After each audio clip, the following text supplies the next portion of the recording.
feel like you guys aren't rising to the challenge. Rudy, reaction. One word, groundbreaking. It's definitely better than what I ordered. Welcome to MsMojo, and today we're looking at animated programs that have been submitted for consideration at the 2024 Primetime Emmys, singling out the ones most deserving of nominations. Auntie sweet batenge, uncle's giftenge, pooja pooja mandir mandir sab chale chutenge.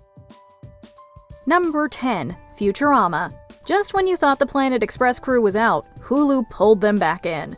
Considering how well Season 7 wrapped up a decade earlier, we weren't sure if Futurama needed to return. Much has happened during that 10-year gap, though, giving Futurama plenty to parody in Season 8. A lifetime of laziness gives me a huge head start. Watched it, hate watched it twice. It also explored topics that the show surprisingly hadn't covered before, like simulated realities, which provides the basis for the episode all the way down. It's easy to see why the team chose this episode for Outstanding Animated Program consideration, given its inventive story and experimental animation. I tell you, this Planet Express company is a real two-bit operation, eh? More like 3! So, as long as we're here, want to see the sights? While Futurama has been an Emmy favorite for years, several cast members are overdue. Billy West and John DiMaggio have never been nominated for an Emmy. Let's fix that. New evidence was presented and I changed my mind. I'm a scientist, not a idiot politician. Number 9, Harley Quinn. Harley Quinn stands out as one of the funniest shows of the past few years, animation or live action. The only thing more consistent than the show's laugh ratio is the TV Academy's reluctance to nominate it for an Emmy. This party is for hotties and Vilskis only. For your FYI, I'm having a very fun, very Vilsky time within the limits of my new occupation. Sometimes it takes a while for a show to catch on with voters, and we can only hope Season 4 provides a breakthrough for Team Harley. This year, the crew has entered Icons Only for Outstanding Animated Program and Writing for a Comedy Series. To celebrate this momentous day, I am gifting these new babes front row seats to my show! Several cast members, including Kaylee Cuoco and Lake Bell, also chose this episode as their Outstanding Character Voiceover Performance submission. The episode makes strong use of its ensemble with outrageous interlocking comedic hijinks, complemented by a glitzy Las Vegas backdrop. And that's why you always bet on Matt. Yes! Number 8, Pluto. In Greek mythology, the horned king of the underworld was Hades, of course. The Roman god of the dead was Pluto. We rarely see anime shows at the Emmys because they simply aren't submitted. Even when they are, voters tend to favor Western animation.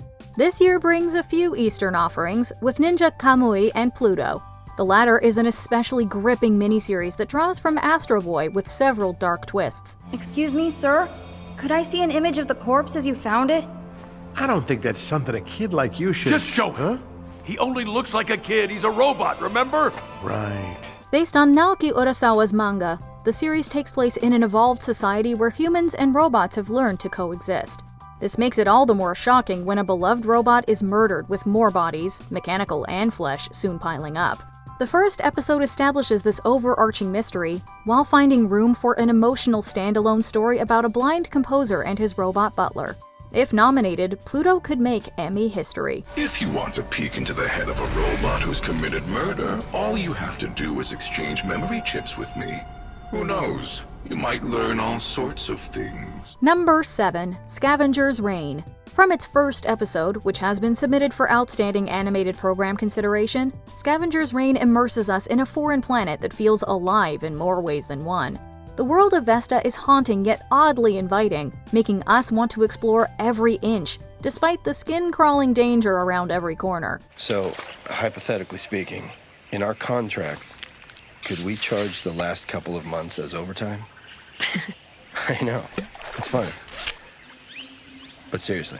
Thankfully, we have a cast of well-defined characters to accompany us on individual journeys that gradually merge towards something larger. We sadly may never know what that something is, as Max prematurely cancelled Scavengers Rain after one season. Can you lower your threat settings for automatic emergency response? Sure, but I would advise against it. If you're referring to what happened earlier, my intuition told me that you were in danger and in need of additional assistance. Well, I wasn't. The good news is that Netflix might pick it up for a second season, and an Emmy nomination would certainly give them another reason to do so. We have only scratched the surface of this world. Oh, thank God. Jesus, I thought you might have died down there. Just need a minute. Number 6. Invincible. Fans waited an eternity between seasons 1 and 2 of Invincible. In reality, it was more like 2 years, but it felt like forever, which is alluded to in the season's penultimate episode. I gotta ask, when's a new season of Seance Dog coming out? You mean the show? Probably not for another year. Sorry, animation takes a long time. It's the season 2 finale that's being pushed for Emmy consideration, however. The superhero drama again caps things off on a hard-hitting note as Mark enters a rematch with a vengeful Angstrom. You really don't remember who I am. Let me help.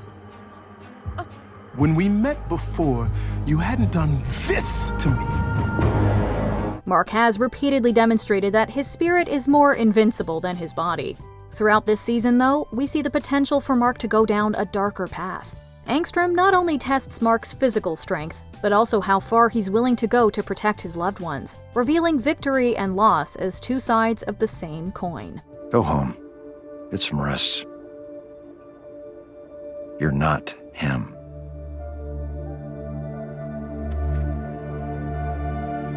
You weren't there. Number 5. Scott Pilgrim takes off. I had a dream about that girl again. I didn't care the first time you told me. Care even less now. Some expected Scott Pilgrim takes off to be a straightforward adaptation. The pilot heads in this direction, but suddenly shifts the spotlight to Ramona and the supporting players in Scott Pilgrim's precious little life. This helps the show to form a unique identity by the time we reach episode 3. Ramona rents a video, which is in the running for Outstanding Animated Program consideration. As far as I'm concerned, you won.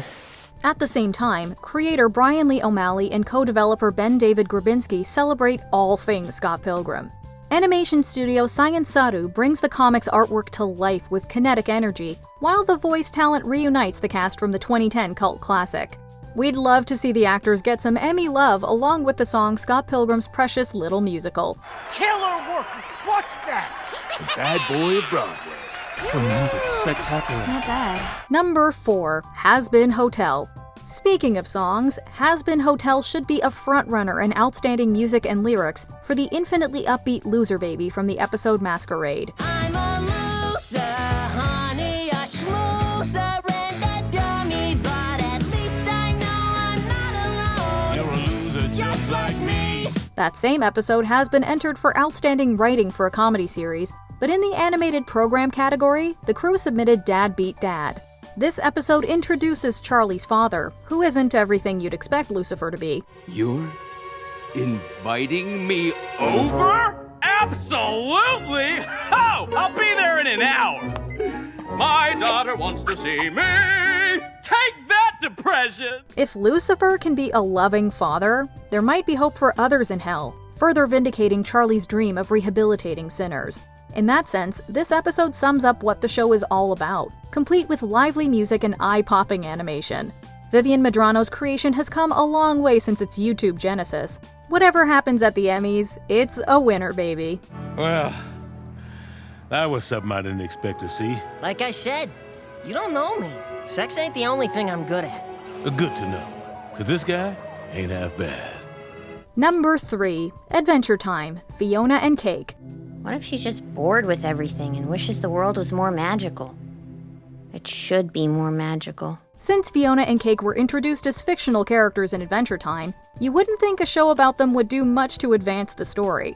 Fiona and Cake are far more important to the lore than anyone initially assumed, however. This spin-off is just as much about Simon Petrikov, aka Ice King, voiced by Tom Kenny in an Emmy-worthy performance.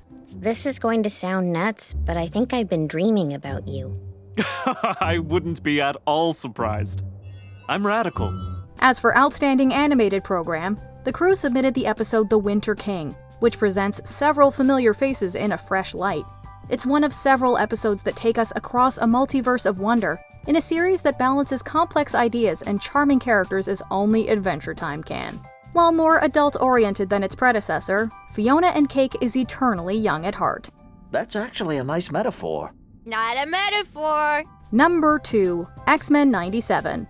Another show that grew up with its viewers, X-Men 97 evolves everything we loved about its predecessor to the next level, from the vibrant animation to the serialized storytelling, to the mature themes.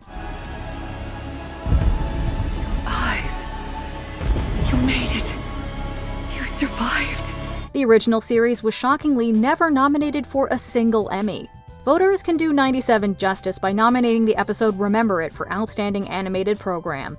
A high point of an exceptional first season, this episode overflows with intense action, emotional turns, and heartbreaking performances. Most notably, Lenore Zan as Rogue. If Genosha's shown us anything, it's that we don't need to be afraid of change. And if I can play a bigger role and better in the world, well, that's the whole reason I became an X-Man. It's no wonder that Zan also selected this as her submission in the voiceover category. Marvel has another contender with What If Kahori Reshaped the World, but few superhero shows have captured the zeitgeist like this throwback that's constantly looking forward. I may not be Jean Grey, but I know what the professor would say if he was here. Time to dream bigger. Before we unveil our top pick, here are a few honorable mentions. Rick and Morty. This two-time winner aims for a third Emmy with Unmortrican. It's you and me, Morty. Rick and Morty, 100 years, forever. Yeah, pal. Rick and Morty, 100 years, forever. South Park, joining the Panderverse. This special does everything except pander to its fan base. I'm scared, Mom. Will you please just look and make sure Kathleen Kennedy isn't under my bed? Kathleen Kennedy is not under your bed. Can you check the closet? Eric, enough! Star Trek Lower Decks. Elevate this show to a higher status by nominating the episode Tuvix. This ship is outdated and smells like Borg. What about Tuvok? You must be excited to see his quarters. Perhaps. Are they austere? Clone High. This revived show strategically submitted an episode called For Your Consideration. Gandhi, you've been pretty quiet. What's your take? Huh, I thought I was talking to my comedic sidekick Gandhi. Let me know if you see him, turkey fire hydrant. Star Wars The Bad Batch. Let's give these clones a farewell hug by awarding the series finale. Keep an eye on Wrecker and Crosshair while I'm gone. Betcha too. Off you go. Before we continue, be sure to subscribe to our channel and ring the bell to get notified about our latest videos. You have the option to be notified for occasional videos or all of them. If you're on your phone, make sure you go into your settings and switch on notifications. Number 1. Blueeye Samurai. Blueeye Samurai isn't just the most strikingly animated show we've seen in the past year. It contains possibly the most gripping story we've experienced across all mediums. Where may I find your brother, the black market merchant, Heiji Shindo? You did all this? To find my brother? Why? Protagonist Mizu's revenge mission had us hooked from the first episode, which is contending for Outstanding Writing for a Drama Series consideration. In Outstanding Animated Program, the crew has entered The Tale of the Ronin and the Bride, which explores how Mizu almost had a very different life bound to end in heartbreak. And so the bride met her death. But she did not meet her end. Within her lifeless body roiled a tempest of hate, betrayal, injustice, possessing her soul. Maya Erskine delivers a restrained yet deeply powerful performance as Mizu, while Kenneth Branagh crafts the most hateable villain of recent memory. Blueeye Samurai already swept the Annies. It deserves to conquer the Emmys next, and not just in the animation categories. You think revenge is an art? Swords, pots, noodles, death. It is all the same to an artist. What animated show are you hoping to see at the Emmys? Let us know in the comments. I don't need to be great. I just want to be happy.